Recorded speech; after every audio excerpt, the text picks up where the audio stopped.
詹叔咧喺61年正式踏入娛樂圈做電視節目嗰陣咧，先至開始填詞㗎。而輝哥咧喺呢個作曲之前咧，亦都只不過係幫人填下呢個抄下呢個樂譜嘅啫。一直到70年代末，佢哋一齊合作嘅嗰啲電視連續劇嘅主題歌咧，大眾先至記得佢哋嘅名。咁之後佢哋一齊共同創作嘅作品咧，就延伸到成個80年代啦，乃至90年代㗎。可以話佢哋嘅作品每一首咧都係值得大家去回味。咁講到回味咧，下邊我就要請出慧嫻咧嚟演繹輝哥同埋詹叔一齊咧為呢個電視長劇《狂潮》寫嘅呢首主題歌啦。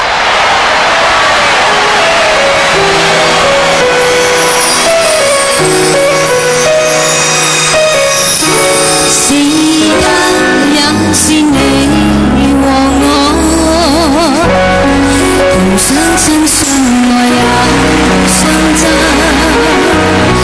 大家偶遇在人海，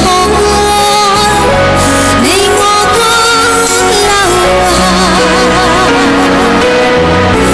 幾許歡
電視劇主題曲一浪接一浪，首首都唱到街知巷聞，聽到都令人鼓舞，大叫努力奮鬥。有請彭羚。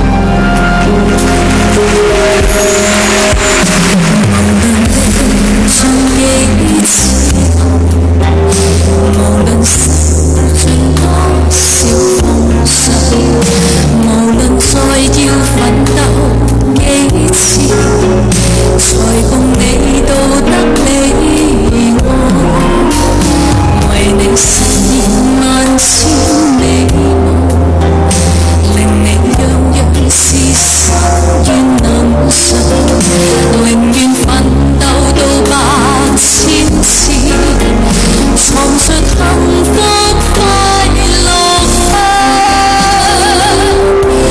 同我兩手相牽，8000分熱千分光，燃亮着我的愛，為你照前方，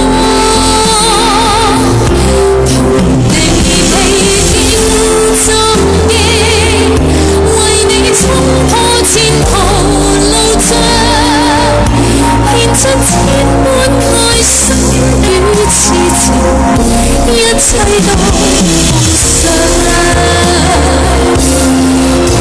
同我兩手相牽，8000分熱千分光，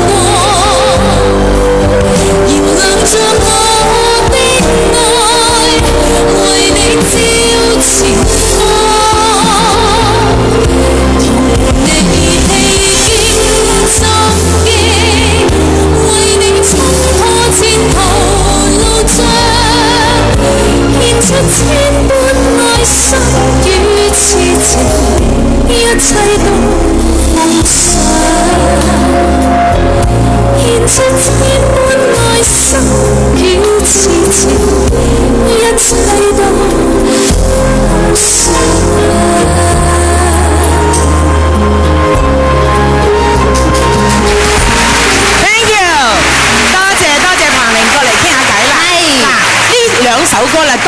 就係歌壇阿姐唱噶啦嚇。咁而家咧，你哋就係今時今日香港歌壇阿姐嚟嘅。你哋唱呢兩首歌有啲咩感覺咧？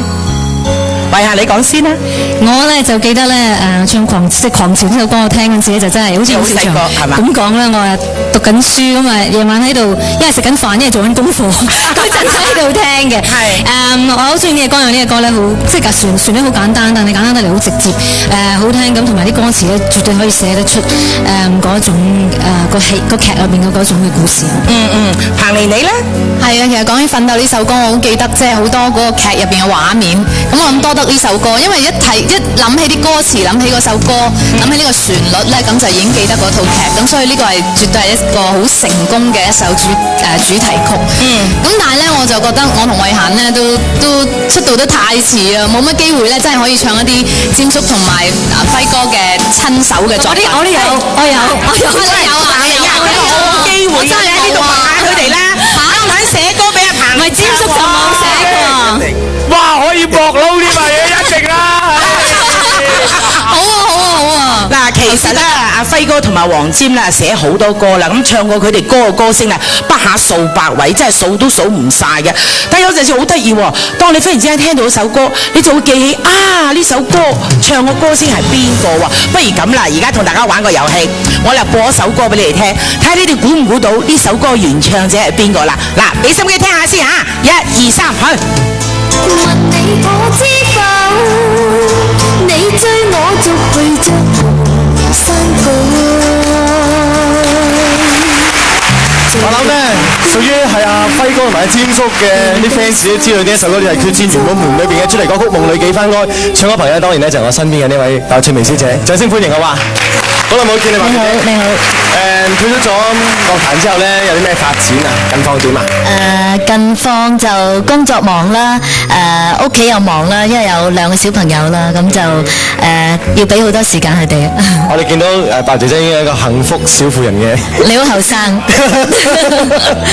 不過話時話啦，即係退出咗樂壇之後，有冇試過其實自己都有少少心癢癢再加翻入樂壇唱歌？因為始終唱歌都係你一種非常之大嘅興趣。唱歌真係我興趣咯，不過擺低支咪咧真係好耐。咁如果嗱，因為咁樣嚟緊咧，你知道啦，輝哥同阿詹叔有演唱會，再請你出嚟東山復出再唱歌，肯唔肯先？好啊，肯唔肯啊？如果阿輝哥同阿詹叔叫到我咧，我就一定應承。哇！多謝你。咁我諗咧，對於好多即係爆脆味嘅樂迷嚟講咧，都係一個非常之大嘅喜訊。咁我哋期待喺嚟緊日子裏面能夠盡快可以聽到你嘅歌曲啦。咁我知道咧最近咧我得到一消息咧，就係你喺保險業咧都有非常之出色嘅表現啦，係嘛？唔好賣廣告咧，呢度唔方便。我嗰次咧整親隻腳咧，係唔可以傾翻前阿姨你唔講住。好啦，遲啲再傾。轉頭咧仲有好多詹叔朋友一齊樂壇論英雄。